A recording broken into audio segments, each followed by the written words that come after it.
Today, we're going to go over Sam Bankman-Fried and FTX and their interaction with the federal government. We're also going to check out who's getting sued over all this mess. Those articles, I'm going to go over a YouTube of the swell event there for Ripple and what someone had said that Brad Garlinghouse, the CEO of Ripple, had mentioned. Wow. Absolutely groundbreaking information, and a couple of NFTs today on OG Crypto and NFT. Hello everyone, my name is Troy, and every day we go over Sam Bankman-Fried and FTX news, as well as digital assets and NFTs.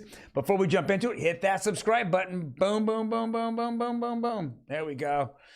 And so let's just jump right into it. So we're gonna go over a little bit of a timeline, how FTX, Sam Bankman-Fried, and how they interacted with the government. There's so much going on with this, but I wanted to get really down specific. So we know it exploded, but what has come out today, actually a couple days ago, says Chairman of the House Financial Service Committee, Congressman Maxine Waters, and the ranking member of the House Financial Service Committee, Congressman Patrick McHenry, announced a bipartisan hearing into the collapse of FTX and a broader consequences of the digital asset ecosystem. This is going to happen in December. I think the first week of December. They want to call up Mr. Sam Bankman-Fried and probably all the cronies around him. Hopefully they'll drag Caroline Ellison's butt in there as well. But that is what is planned. Now, let's kind of go over what I feel is going to happen and how we connect this all back into the federal government. All right.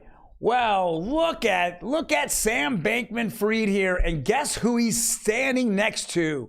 Yes, a contributor possibly to her little donation of her getting nominated and then getting elected. Yes, that's Maxine Waters, and she's been protecting Gary Gensler now for the past 2 years. We want this to end. Hopefully, we'll see McHenry get elected in January or February when they redo this.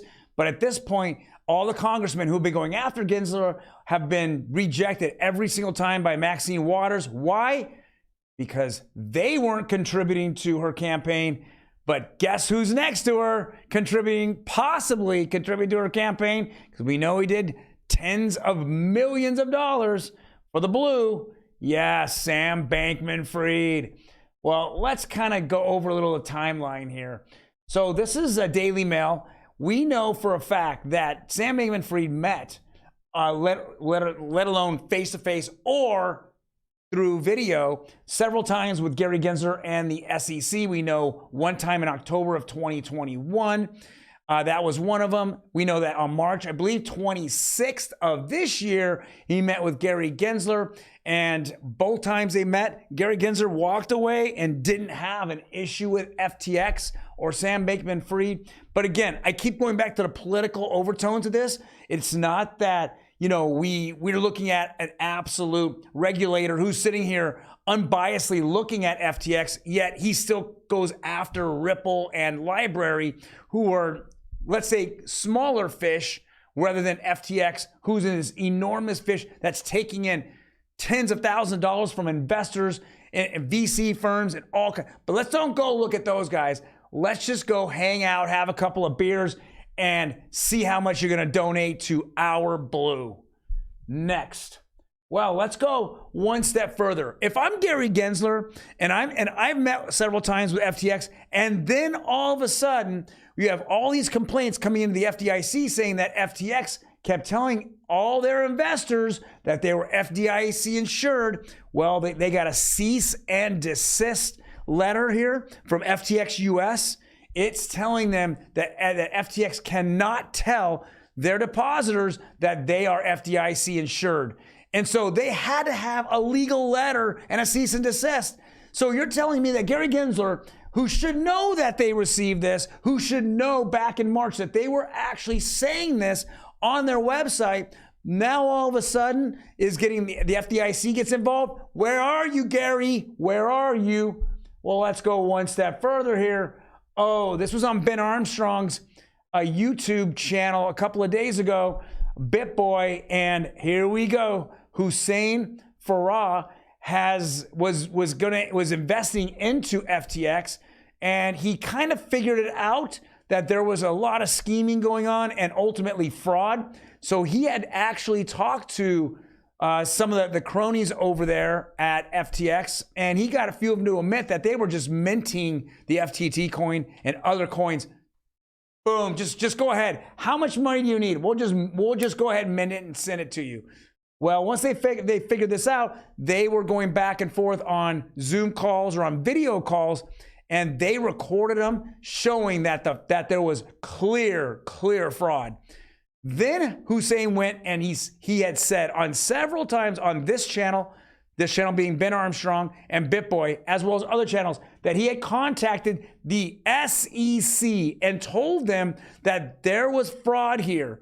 And he had on multiple occasions prior to November, and the SEC would not return his phone call. This stinks to high hell. It sounds like Bernie Madoff, but this might even be bigger than Bernie Madoff. We're not scratching the surface. We just know that FTX and Alameda Research is $10 billion in the hole. But they have a lot of commitments and a lot of their coins are tied up. And who knows what veins that they go down. I mean, look at Genesis Financial at this moment is now looking for a $1 billion emergency bailout. They were just bailed out because a Voyager went down because of FTX. Now, and they had I think they got about $200 million just months ago. Now they're looking for $1 billion, and they hold a ton of Bitcoin and in the Bitcoin Trust, as well as they're the ones that do all this yield farming. A lot of companies, and I know that exchanges have, send out like ETH to them, and they go ahead and they farm it, and bring back the yields in which they trickle that back down to their customers and to those exchanges. This is going to be massive. If Genesis goes down, we're going to see probably several exchanges go down in a domino effect. It is disgusting, but here we go. 3 times we saw that the SEC was warned, and all Gary did was crack a beer and not go look at the financials, not go look at who the characters were, the management team. He didn't look at those people. If he did, he wouldn't have touched them. Gary Wang, you can't even figure out who Gary Wang is. We don't even know if that's his real name. The other guy, the compliance officer, he was all locked up in a fraud in a poker scandal back in 2000. These are the people that you surround yourself with. This is the people that you okay, Gary Gensler, you okay people, businesses and conglomerates, and people are doing business here in the United States. You're okay with this. You have no problem, but you're gonna go beat your chest and say, we got $700 million from all these different companies in the last year. No, all you did was find them. They paid the check. They didn't want to deal with you. That's all you were. You were the IRS collection agency, and they went ahead and said, I'll write off my books every single year, doing a lot more fraudulent things. But if I pay a $25 million fine, it is what it is. All right, so let's get off the Sam Bankman-Fried nightmare train, and let's get into Ripple. I mean, the swell event was fantastic. A lot of announcements came out. Africa looks like it's blowing up. The ODL, on-demand liquidity, and it looks like more and more people are using it. And as I'm hearing coming out of Swell conference in London, that none of the out of United States companies banks that were using it gave 1-2 shits about what's happening here. They are absolutely going forward. It keeps getting bigger and bigger and bigger. But the big news that I think all of us XRP Army are looking at is right here when the link to CEO was out there, and he is giving out a little bit of inside information into what the Swell conference was and what he actually talked about with Brad Garlinghouse, CEO of Ripple. I'm going to take you through my notes from the day. It's quite loud in here, so I apologize. First thing is I met with Brad Garlinghouse face-to-face, and Brad was so confident. He's got an air of confidence about him that's unbelievable. I met Brad first in 2019 back in Singapore, and he's even more confident today than he was back then. He made it clear that they're ready to settle with the SEC as long as they can get clarity on XRP. I asked him if American companies were waiting on the sidelines to jump in the game once clarity happens, and he said absolutely. And he specifically said Bank of America. Bank of America is a huge partner of Ripple. and he said Bank of America stands to gain really big when the settlement happens, because they're going to have a huge competitive advantage over their competitors by using ODL in the marketplace. So Brad is very, very bullish. When asked what Guys, this is enormous news. Now, we knew that there was some kind of relationship between Bank of America and Ripple, but you always have a little bit of doubt because the banks make most of their money on fees. They fee you to death. Morgan, was it JP Morgan or Chase, as well as Wells Fargo? They're making billions of dollars off of Americans by fees. Anyone out there, we have a bank, whether it be Bank of America, even Bank of America, Wells Fargo, Chase, you name it. That's where they make the majority of their money. That's where their balance sheets. But they all realize that crypto and the new transformations, the disruptive technology is coming, but they all want to drag it out as long as possible. And this is why we think somewhat that there is a lawsuit with Ripple, because they want to make as much money as they can before it just ends and it collapses. And that's exactly what we're thinking here. But Bank of America wants to be the first. Why? The first to come to market here in the United States. It might suck up everybody else's, the other banks, depositors might start coming over, especially ones that do a lot of cross-border payments, out of country payments. It doesn't even matter if you want to do you want to pay like through Apple Pay to another part of the world. This is faster. If you want to do wires across the world, this is going to be faster. It just has so many applications for cross-border payments, and I think that Bank of America wants to be the first to disrupt it, and they want to grab everyone else's depositors. All right, now let's get into NFTs, and let's bring on our producer, Emmy. Hey, Emmy. Hi. How you doing? I'm good. How are you? I am doing fantastic. This has been all over Twitter, and I feel bad because you could pick any day out of the month or of the year and say, well, he bought it for X and now he got it for Y. So you gotta feel bad. Mm-hmm. But I'll go ahead and let you talk about this.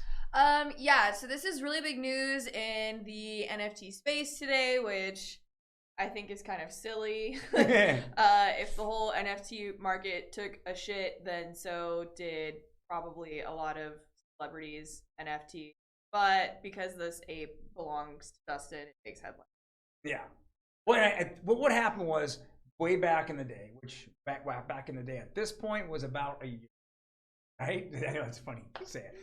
And somehow I think he went to like an agency and he goes, hey, I want to get into the Bored Ape craze. Madonna bought a Bored Ape. All these celebrities were buying Bored Apes. Okay, well, I so think he FOMO'd in, and then I think he FOMO'd in on an ape that was very, very common, that he like way overpaid. Okay. So the floor at the time was like 100 to 200,000, 250,000, and he comes up with one. And so now they're basing the worth of this off the floor of the Bored Apes. Mm. And so yeah, that's not going to impress your girlfriend. Let's just say that. Yeah, I mean, I think it's kind of like one of those whole like, my car's work. That's exactly what it was. No, my Rolex car. You know what I mean? Yeah, and I think he just picked one without like it or making sure there was any type of rarity or Justin, maybe you should have went for what was that watch, that Bitcoin watch we saw? Okay. That's what he should have went for. Right. By Jacobson. It's a really expensive Bitcoin watch. That's what you should. Yeah, it was only 8 in the world, I think. Yeah, it was like a $1 million watch. Yeah. Yeah. At least it would have held its value. Well, what's funny is that this was just complete FOMO, right? Mm-hmm. Because I mean, the Bored Apes went all the way up to about 150 ETH, and now they're at 50 ETH, right? Or 58. 52 last time I looked. I think 58. I think we looked at it last week. So with that being said, I mean, they literally have gone down, 75%, let's call it, right, or 66%. So it's just that he absolutely is like a famous person. If it was me and you bought this, no one would care. Yeah, right? no one would know. Yeah. But hopefully he keeps it and he gets something back for it, So, All Maybe right. So. Maybe not, maybe so. The next one here, and go.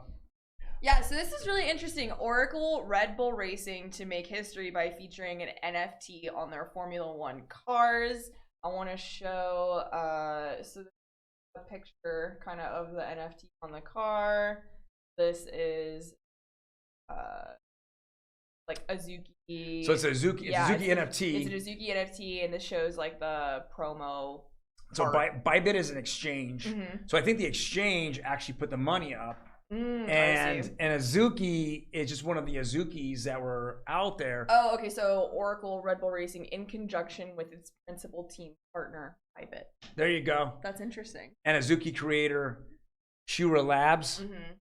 Yeah, this is crazy. We're starting to see this. Oh, so it's an F1 season finale in Abu Dhabi. Okay, Yeah. now this all makes a lot of sense to me. That makes a lot of sense to me now.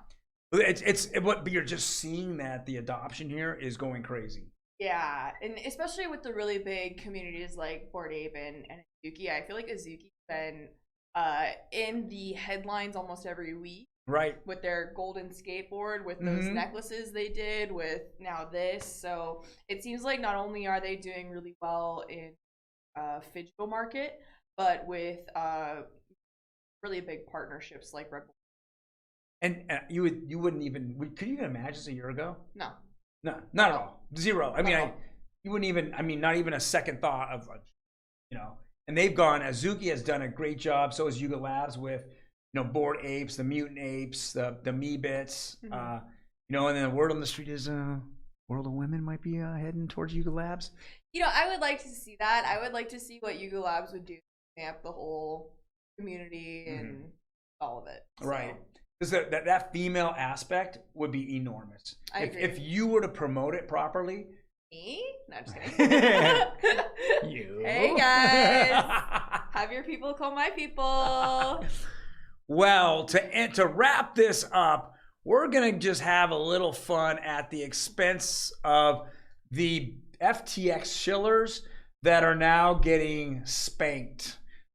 So I'm gonna have Emmy go over the list of all the people who are being sued by the FTX investors. Tom Brady, Stephen Curry, Kevin O'Leary, Weird Al Yankovic, Joe Exotic, Eller, not Penn, the drummer from the B-52s, Gary Coleman, Dabney Coleman, oh, that sucks, Jared from Subway, Hunter Biden, Gary Gensler is a crook, XRP. Yeah, XRPP is a XRP guy that doesn't like XRP anymore. So that's why he put PP at the end. That's what he did. There's other people out there that shilled as well. Uh-huh. We know that Wendy O shilled it. We know Altcoin Daily, his infamous quote unquote tweet, Altcoin Daily, the brothers, said that FTT coin would one day surpass BNB or Binance coin. That's embarrassing.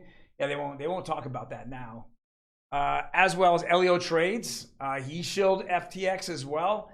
And so this is bad. And if you're a lawyer and you're going to go class action lawsuit, which is definitely, we've heard Shaquille O'Neal as well in here, but this is a class action lawsuit.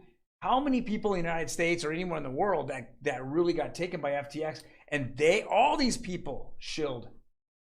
Was I correct if I saw that this class action lawsuit is being headed by John Deaton? No, he's going after Gary Gensler. He's going after Gary Gensler. He's going after Gary Gensler for allowing this to happen and not derelict of duty, basically. That's what he's going after him for. Mm-hmm. Now, obviously, this is a very damning moment in Gary Gensler's life when he actually met with him twice. Then he finds out, a couple months later, the FDIC is giving him a cease and desist. Yeah. Then he's getting phone calls into his agency that it's all a fraud. And what does he do? Nothing. Egg Boy did nothing. Nada. So, all right, we're gonna finish up this Friday and this weekend. You guys, thank you very much for joining us. If you have any questions or any comments, leave them below. Otherwise, hit that like button. Yeah. I mean, look at the cutie here. Hi. You guys take care. Follow us on Twitter. We have a lot of friends on there now. Oh, Twitter, OG Crypto and NFT. Follow us on Twitter. Crypto Crazy One. Yeah. Crypto Crazy One. Actually, she's gonna put it in the. Yeah, I'll put it below. It is below. Yeah, it goes below. Yeah. Okay. Bye, guys.